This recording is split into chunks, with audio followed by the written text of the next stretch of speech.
Hey guys, welcome to my March reading wrap-up. March started out really strong reading-wise and kind of like went downhill in the month, which it kind of does often. But before we actually get into my March reading wrap-up, in my April TBR, I said I was going to be reading The Big Four as the Agatha Christie book that I would be trying to solve in April. And I got a couple of comments saying that one's not really a typical whodunit mystery. So hopefully this one is. I'm going to swap that one out and going to try to read The Secret Adversary for April. This is the first in the Tommy and Tuppence series, so I'm hoping this one will work for a whodunit trying to solve the mystery. If I have extra time, I might just go ahead and read The Big Four as well, but since that one doesn't really work to try to solve it, it's not really going to be that great of a book to read when I'm trying to solve the mystery. So we're going to do this one instead. And hopefully I can announce it everywhere so everyone can get that message. Now, I'm actually battling quite the headache right now, so I think what I'm going to do is just share the books that I have here, the ones I DNF'd, I've got a bit of a stack, and then the ones I finished. And I'm not sure if I'm even really going to share star ratings because I didn't feel like organizing this, and we'll see. I might give out some random star ratings, but it's all arbitrary anyway. First, let's start with a stack of books that I DNF'd. I tried some Margaret Atwood. Man, this is a great start. Poetry. I do not want to read her novels ever again, and I now know I never want to read any of her poetry ever again. So she is just like a miss author for me. I also decided to DNF my Diary from the Edge of the World. I was pretty close to halfway. I shared about this kind of in a chatty reading update a while ago, and it was good. It was just kind of dragging, and yeah, so it's a middle grade story. It's kind of like alternate universe a little bit, I think. I don't really even know. It was interesting. And then so many of you also on that same video gave me permission, I felt like, to DNF Gentle and Lowly. I know so many people love this, but I found it so dry and I just really wasn't enjoying it. So this is gonna stay on our shelves. Jared read it. He also wasn't like loving it. Maybe one day I'll reread it, but that one wasn't for me. Two more. These are both middle grade, so I decided to DNF The Lost Fairy Tales. This is Pages & Co. book number 2. I was listening to it on audio, and I don't know, I go in waves with audio where I'm like interested and not, and I wasn't interested. Maybe I'll pick up the physical book at some point, but I decided not to continue with the audiobook. And then I also DNF'd A Tale of Two Worlds. Oh, it's called D, A Tale of Two Worlds. And in this one, it's like fantasy, where middle grade fantasy, where the letter D disappears from people's vocabulary. And it happens right at the beginning of the book, except our main character. And then so you're reading sentences where people are talking, but the letter D doesn't show up, like they don't pronounce D's, or when they are writing, they don't write with the letter D. And I was trying to like decode what people were saying, missing one letter, and it was so hard to read. I was just like, I don't need to use my brain power this way. So that's a bunch of the books that I DNF'd. Now let's get on to the books that I actually read. One of them I really enjoyed, The Secret Garden. This was a reread, and this is the book I chose for the Read Your Bookshelf Challenge. The prompt was growth, so I figured there was things growing on the cover. We've got garden.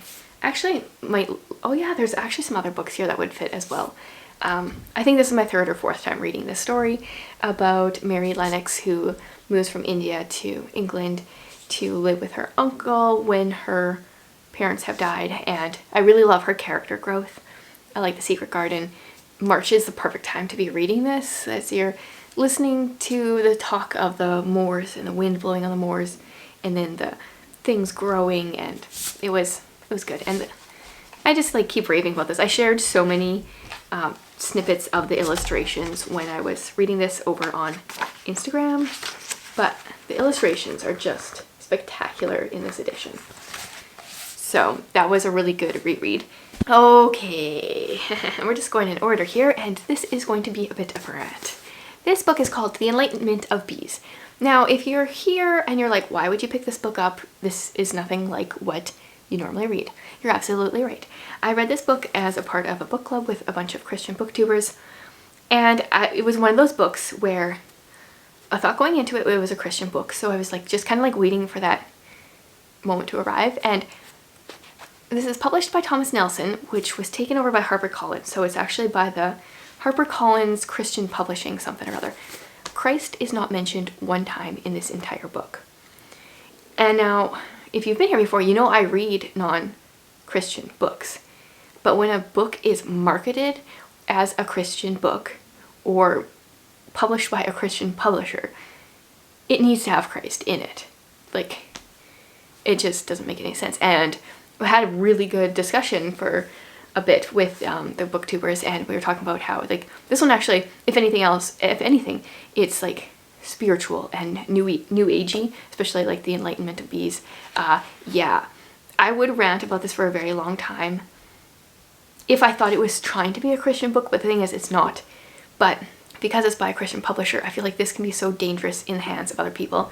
It has some like good social justice themes, but because they don't have Christ, it just like totally misses the mark. If that was my own book, I would, I don't know, possibly burn it. But it's a library book, so it will go back unharmed. Then I picked up The Secret Keepers of Old Depot Grocery, and I did a reading vlog over on Patreon where I talked about this as I went. So I have a few things tabbed. I decided to not doggy ear the library books thanks to some wonderful patrons who were not a fan of my doggy earing. But I'm not the only one that does it. I get books from the library all the time that have already been doggy eared. Yeah, so this is Christian fiction, like actually. Dual timeline. We follow a timeline from the 60s, 65, that kind of like spans over 20 years, and then we're present day. And in the 1965, we're following a 19-ish year old named Glorianne, who is pregnant with her fiance's baby, and he has just died in Vietnam. And then, like, first chapter, her dad takes her to this Old Depot grocery where this man is working, and the man agrees to marry her, and that's how the story starts. And there was a lot I liked about it. This is by Amanda Cox, and I actually, her book that came before this, it's not a series, but the one she wrote before it, I always forget the title. The Edge of Belonging was my favorite book of last year. And so many people like this book better, and I didn't. There are a number of reasons behind that, most of which is just because this book is based off of, I mean, The Edge of Belonging kind of is too, but like so many secrets. And this could have so easily just been cleared up by someone being like, hey, I saw this thing, I think it means this. And the other person would just say, hey, no, actually it means this. Bam, our relationship is fine. We don't have to have years and years of resentment and hard feelings and bitterness. So for that, I think I ended up giving it like 4-ish stars. It was good, but like when people could just be honest with each other and then avoid years of pain, that kind of bothers me. Then I read the poetry of William Wordsworth. I definitely have realized he is not a poet for me. I have maybe 2 of his poems I enjoyed. Some of them were like 13 pages long, which is just not something that should be allowed in poetry. Yeah, so I read it. I skimmed it, but not my favorite. And then I finally actually finished Anne of Ingleside. I actually started this one at Christmas. So I read like the first 30 pages at Christmas and then didn't pick it up again till this month. It was okay. I talked a little bit about this one too, I think, in my chatty reading video.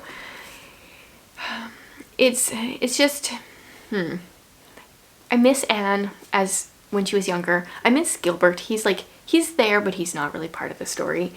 And we get to follow her kids through some funny things, but then we also don't follow all of her kids. And I like forget how many kids there are. And I liked the first few books in the series more, but I still really love these illustrations. This cover, the artwork is gorgeous. Okay, my Agatha Christie for the month was 450 from Paddington. This one was really fun. There was a lot going on here. Like, I tabbed this up when I was doing my video trying to solve it. And I really liked that Miss Marple, well, she still, once again, is not like the main character. She was still in it from the beginning, unlike some books where she only comes in like the last 50 pages. Yeah, so I have a whole video trying to solve this, so I'm not going to say much about it, but it's definitely going down as one of my favorites of hers. I finished caught up to the Cold-Blooded Myrtle series, the Myrtle Hardcastle mystery series. This is a mystery series set in like around the 1883, I think, ish. That's very specific to be ish. Yeah, so it's very like Agatha Christie-esque for kids, but it's murder mystery. Funny footnotes, really good on audio. I've been enjoying this series. For middle grade March, one book that my daughter wanted me to read so bad is The Wishmakers. This is an interesting concept where this boy gets a genie. He finds one in a peanut butter jar, and the genie gives unlimited wishes, but each wish comes with a consequence. So if you wish to fly, then whenever a seagull passes you, they will poop on you, like that kind of thing. And then they're given a quest. He's given a quest, and you know, the more you use your genie wishes to complete your quest, the harder the consequences. Like there was one consequence where I don't remember what he wanted. He wanted something to get him farther on his quest, and his one arm would fall off for 24 hours. And like, there's some pretty interesting ones. But the funny thing is, this character who he has to kind of like help out, his name is, what is his name? Thackeray Anderson. And like, that's not said with a lisp, that's actually his name. And then his son's name is Jason.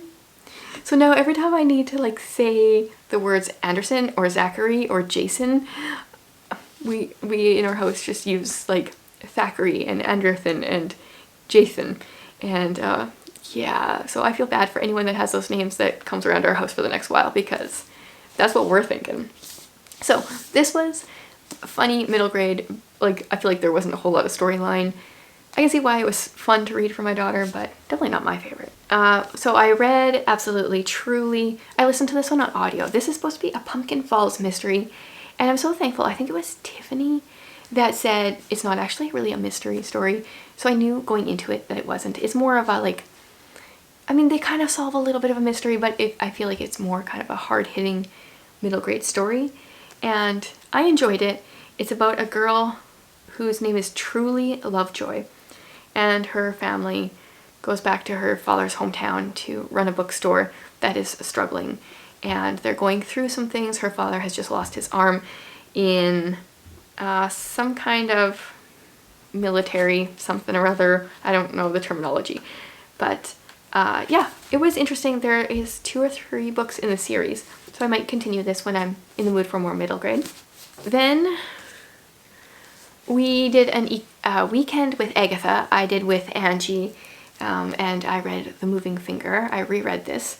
Yeah, I enjoyed this one. I'd have a whole reading vlog on this one as well. I enjoyed it, but you couldn't really solve this mystery, so that's unfortunate, but it was still fun to read. It's got Miss Marple, so that's fun. Oh, and then I picked this one out. I think it's just to do a quick middle grade read. Terror on the Titanic. This is one of the choose your own adventure books, and I didn't die. I solved it. I got through the adventure the very first time. It took me like 20 minutes to read. Writing is kind of terrible, but it was a like blast from the past. I'm probably gonna put this like in a little free library or something. I don't really care to keep that. Then I finally, after having this book out from the library like 4 times probably, read Snow and Rose. This is a middle grade story with cute illustrations. Like Emily Winfield Martin, she does some of the cutest middle grade illustrations. So it's about 2 sisters named Snow and Rose, and this is based off of a Grimm's fairy tale, I believe. And it very much read like a fairy tale, which aren't necessarily my favorite kinds of stories, but it was cute. I don't know, it just was. It felt like fairy tale. I didn't love it for that reason, but I also didn't hate it. So there was that. Oh, I read this. Huh. I must have started this one in February.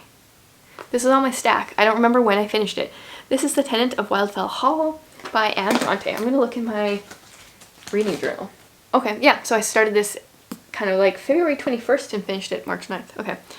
This book felt like it took forever. It definitely is not a favorite of mine, but it's a classic that I have checked off of my list. Yeah, I don't really have much more to say other than that. So this one would have worked for growth. It's got flowers on the cover. This is called Forget Me Not. It is a free verse novel about a girl with Tourette's, and it's a decent story, but then you read the author's note and you find out that so in the story, the girl with Tourette's moves from town to town a lot because of her mother, and you find out that her doctor told her not to tell people that she had Tourette's because then they would think she was weird.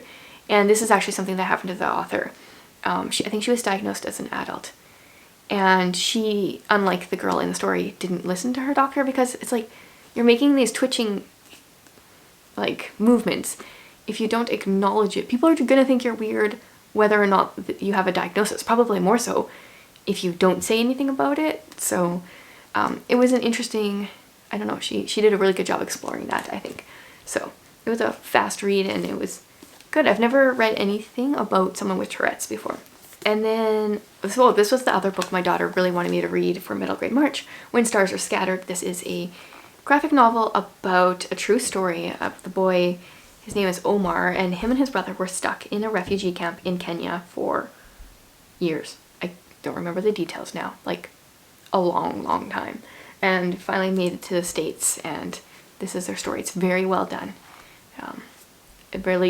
I like when they can make books that are like hard-hitting, but in graphic novel format, so easier for kids to devour, and this was one of my daughter's favorites. To me, the graphic novel format kind of brings it down, but that's just my own personal preference. Then, okay, wow, we are getting back to the beginning of the month here. One of the first books I read was Show Your Work by Austin Kleon. He just writes these short little, like, kind of inspiring, they're kind of like inspiring for writing and kind of inspiring for creativity little books. I did not enjoy this one as much as his Steal Like an Artist, and then there's another one he has. I enjoyed those ones more, but this one was still pretty decent. And then another graphic novel was Lightfall the Girl and the, oh, I never know how to say this, Galdurian. I originally heard about this from my Patreon book club, because we just each come on and share a book that we're enjoying, or sometimes a book that we want to rant about. And this one was shared back in February, so I read it in March. And this is a really cute story. It's about a girl who needs to go on a quest to find her grandfather. It is in a world where light is, oh, I don't know, I don't remember it exactly now. Shoot, I don't remember the details, but it was fun, and like the illustrations. Okay, let me show you let me show you their house, because it's so cool. If I was in a graphic novel, I would want to live in a house like that, for sure. So, I enjoyed that one. And then the very first book that I read, funny thing is, I really don't remember much at all. So that's not a good sign. Oh yeah, okay. How I Became a Spy by Deborah Hopkinson. This is a mystery of World War II London. So it's about a kid. Okay, so when I was reading this, I kept visualizing our main character as a female, and it's not really a big deal, but he's a male. But every time I was reading, I just kept thinking he was a girl, and it was messing with my brain. So he is I don't know, some kind of helper in the raids, in the night raids. He tries to get people to the bunkers. And a woman goes missing, leaves a coded notebook behind. He's trying to solve it with a friend. So it was interesting-ish, but very forgettable. So if you have it, go ahead and read it. I wouldn't really recommend buying it. I probably forgot. I don't know if I did any audiobooks. Oh, yes. Okay, so one book that I already brought back to the library is the one that I shared for the Patreon book club because it was my favorite, one of my favorites of the month at least, and that is I Must Betray You by Ruta Sepetys. This is set in 1989 Romania. Oh, we follow a 17-year-old boy who pretty much is told he needs to betray friends and family in order to get his grandpa medicine, and like just like the fight within him to, like, should he betray his family, should he not, like what's more important, helping his grandfather? Oh yeah, that one was so good. And then in light of everything that's going on with Ukraine right now, so good. Ruta Sepetys, I think I've rated every single one of her books 5 stars. She does such a great job. She does, I think they're all historical fiction, like they're all historical fiction, but I think they're all young adult. And I feel like sometimes the YA stuff is in there a little bit more than I would like, but for the most part, it's like I don't even care that it's YA. She just nails it. Okay, and then one more that I already had to bring back to the library as well is The One Thing You Would Save by Linda Sue Park.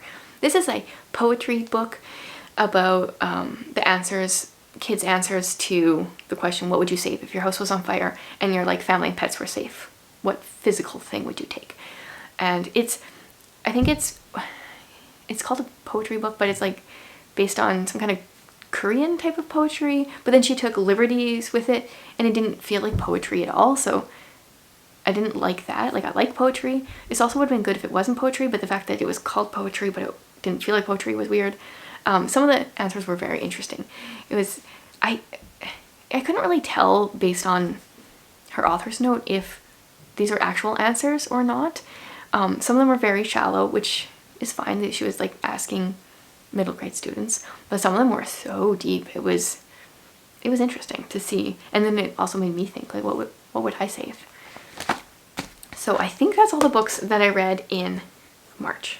I think this was my best reading month of the year so far. April's kicking off really well, so stay tuned for more book recommendations. Let me know what were some of your favorite books from the month. Anything that you would recommend to me, leave them in the comments below. Thanks for being here, guys.